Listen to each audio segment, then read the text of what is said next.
இந்த பக்கம் தண்டனை வாங்கி தர்றதுக்கு அரசியல்வாதிகளா இருக்கக்கூடிய அமைச்சர்களாக இருக்க போகிற எல்லோருமே சேர்ந்து செய்ய வேண்டிய விஷயம். இது வந்து ஜுடிஷியரி ரீவாம்ப்ங்கிற ஒரு நாள் இப்பதான் சென்னை உயர்நீதிமன்றத்துக்கு 19 நீதிபதிகளை வந்து கொடுத்துருக்காங்க. இவர்கள் இன்னும் பதவி ஏற்கணும். அப்படியுமே ஒரு 4-5 சீட் காலியா இருக்கும். அதுக்குள்ளே இன்னும் 4-5 பேர் ரிட்டையர்ட் ஆயிருவாங்க.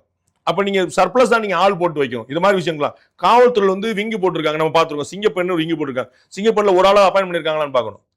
இருக்கிறதெல்லாம் ஒரு விங்கி பிரிச்சிருக்காங்க. பேர் மாத்திருக்காங்க. இல்ல வச்சிருக்காங்களே வச்சுக்கோ. நீங்க புதுசா ஒரு எஃபர்ட் சிங்கப்பெண்ணுக்கான இதுக்கு முன்னாடி பிங்க் வந்துக்கான வேற வச்சுக்கோங்க. இல்ல வேற என்னமோ வச்சுக்கோங்க. இப்ப வந்து புதுசா நம்ம வந்து ஏன் எல்லாத்தையும் சந்தேகிக்கணும் அவசியம் இல்ல. ஆனா நாங்க புதுசா ஆள் எடுத்திருக்கீங்களா நான் கேட்கிறேன். இருக்கிற ஆள் தானே மாத்தி போட்டு இங்க இருந்தவங்க அங்க மாத்திருக்கீங்க, அங்க இருந்தவங்க மாத்திருக்கீங்க, அவ்வளவுதானே பண்ணிருக்கீங்க. அப்ப அவங்களுக்கான போக்கஸ் வைக்கணும். If I am not wrong, கடந்த திமுக ஆட்சியில மத்திய அரசு வந்து நிர்பயா நிதினு ஒரு அமௌண்ட் கொடுக்குது. ஹைவேஸ்லயும் ஸ்டேட் ஹைவேஸ்லயும் பஸ்லயும் வெளியிலையும் உள்ள எல்லாத்துக்குமே வந்து கண்காணிக்கிறதுக்காகவே சிசிடிவி கொடுங்க.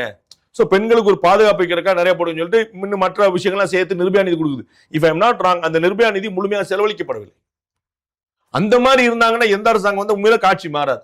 ஸோ தாவேக அரசாங்கம் எப்படி செயல்படுதுங்கிற நம்ம வந்து பொறுத்தது பார்க்கணும். நீங்க வந்து இந்த இடத்துல அரசு வந்து சரியா செயல்படலன்னு சொல்லிட முடியாது இன்னைக்கு தேதிக்கு.